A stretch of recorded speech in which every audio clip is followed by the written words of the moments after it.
12 semi व्यास वाले एक गोले का आयतन ज्ञात कीजिए। हेलो डियर्स, टॉपिक कंटिन्यू है मेंसुरेशन और क्षेत्रमिति। प्रश्न को आरआरबी ग्रुप डी 2022 में पूछा है। आरआरबी ग्रुप डी 2022 में क्या बोल रहा है कि 12 सेमी व्यास वाले एक गोले का आयतन निकालना है। मान लो ये गोला है, ठीक है। आपको फिगर वगैरह नहीं बनाना, अगर नहीं आ रहा है तो फिर बना सकते हो। ये गोला हो गया। अब इस गोले का व्यास जो है वो 12 सेमी है। ये केंद्र हो गया, ठीक है।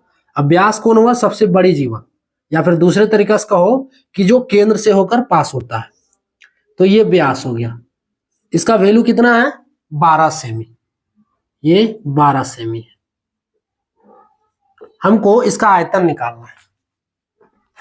गोले का आयतन का फॉर्मूला है, यही सिर्फ लगाना है इस पे। गोले का आयतन, इसका फॉर्मूला क्या है? 4/3 पाई आर क्यू। अब आर क्यू, तो यहां पे आर क्या है? त्रिज्या।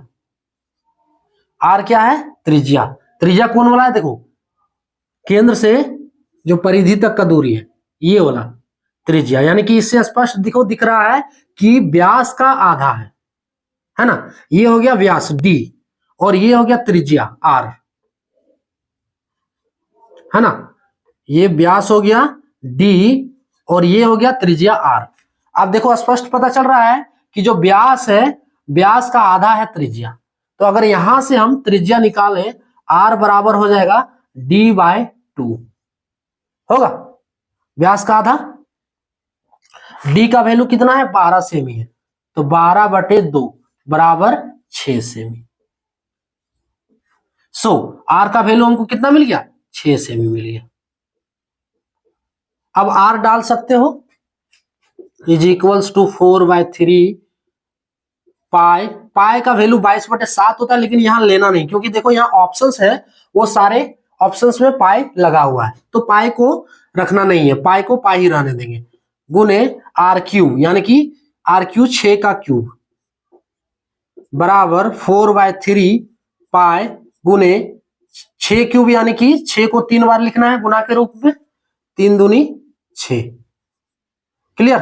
अब जो बच रहा है उसको गुना कर दो, 4 गुने पाई गुने 2 गुने 6 गुने 6, ठीक है। गुना करो इसको, 6 छक 36 दूनी 72, और 72 को जब 4 से गुना करते हैं तो कितना आ रहा है? 72 चौके 4 दूनी 8, और इधर 4 सत्ते 28, 288 बराबर 288 पाई। सेमी में है ना? हाँ, सेमी आयतन है तो cube, 288 pi semi cube. Option A वाला करेक्ट होगा। क्लियर? इसमें देखो क्या है, गोले का आयतन निकालना है जिसमें व्यास दिया है 12 सेमी। अब व्यास बराबर क्या होता है? 2 गुने त्रिज्या, और दूसरे तरीके से कहें तो त्रिज्या बराबर व्यास बटे 2। त्रिज्या हम निकाल लिए, क्योंकि फॉर्मूला आप व्यास लेकर भी बना सकते हो, कोई दिक्कत नहीं, लेकिन फॉर्मूला यहां बदल जाएगा कुछ। तो हम नॉर्मल फॉर्मूला जो है गोले का आयतन, ये होता है 4/3 पाई आर क्यूब। व्यास दिया, हम आर निकाल लिए, आर बराबर d/2 होता है। सो डी का वैल्यू 12 सेमी, 12/2 बराबर 6 सेमी। अब ये वैल्यू यहां पे रख देना है। उसके बाद देखो, पाई का वैल्यू नहीं रखेंगे क्योंकि नहीं बोला है इसमें। 3 दूनी 6 कट गया, गुना करने से मिल रहा है 288 पाई सेंटीमीटर क्यूब, इसका आंसर। क्लियर? तो ये था टॉपिक।